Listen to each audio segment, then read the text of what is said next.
Fear dissipates when the screen is closed, panic returns when the screen is opened. The instant exposure effect in investor psychology. Many investors experience the following. The heart races when the chart is open. Panic increases when red numbers are seen. Relief comes when the screen is closed. This is not just sensitivity. It's a phenomenon that can be explained by behavioral finance and neuroscience. 1. Instant exposure. In behavioral finance literature, this is known as myopic loss aversion. One of the names who studied this concept together is Richard Thaler. The basic idea is, the more often you check, the more losses you see. The more losses you see, the more you avoid risk. The market is volatile in the short term. Frequent checking equals more negative experiences. The reason why fear decreases when the screen is closed is simple. The stimulus disappears. 2. Loss avoidance. Prospect theory, developed by Daniel Kahneman and Amos Tversky, shows that people are approximately twice as sensitive to losses as they are to gains. Seeing red on the screen triggers the brain's alarm system. Plus 2% normal. Minus 2% sense of threat.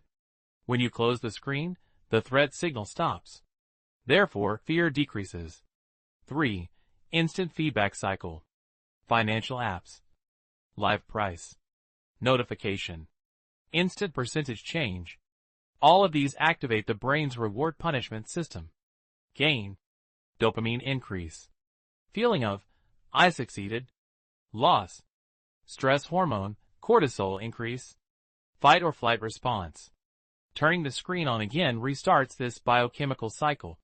4. Uncertainty and illusion of control. Looking at the chart gives the investor a sense of control. But the truth is, watching the price doesn't change the outcome. This is known as the illusion of control. While the screen is on, I must intervene. I must do something. While the screen is off, mental noise decreases. The urge to intervene diminishes. 5. Volatility perception illusion. The market is always volatile, but frequent viewing amplifies the volatility.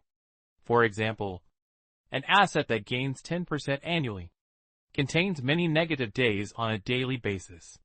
Frequent viewing causes you to see short-term volatility, not long-term growth. 6. Neuroscientific mechanism. Research shows that financial losses activate the brain's physical pain centers.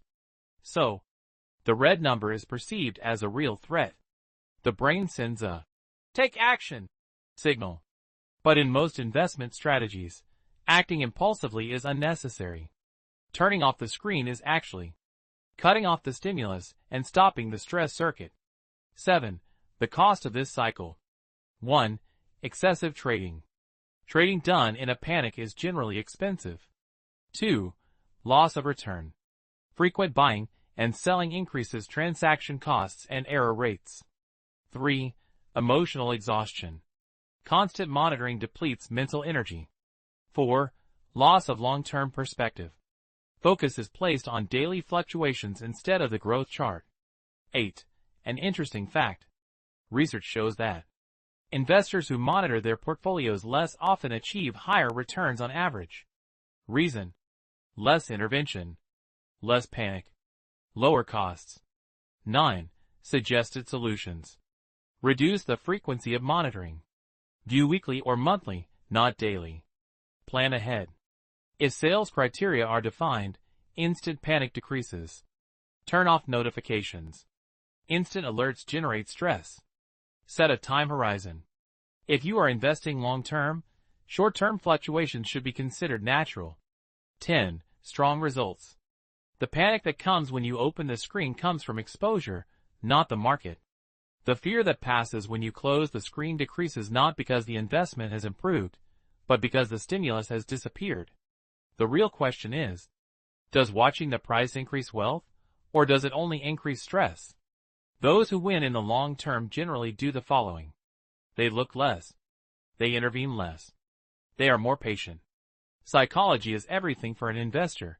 Instant panic and negative influences can lead to very bad results. Results obtained through healthy thinking and professional research are infallible. Because history speaks, the past speaks, and tells us what needs to be done.